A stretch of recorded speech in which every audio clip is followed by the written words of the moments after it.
تو اس کا فدیہ میرے اوپر جو ہے واجب ہوتا ہے خود کا.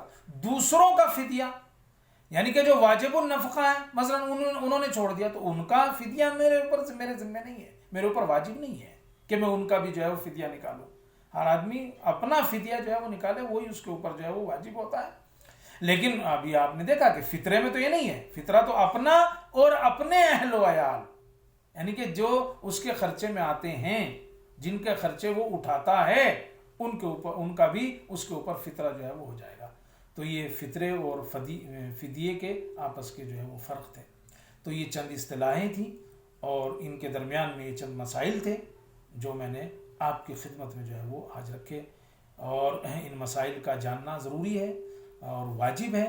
آپ دیکھیں ان کو خود بھی سمجھیں اور دوسروں تک یہ مسائل بھی جو ہے وہ پہنچائیں.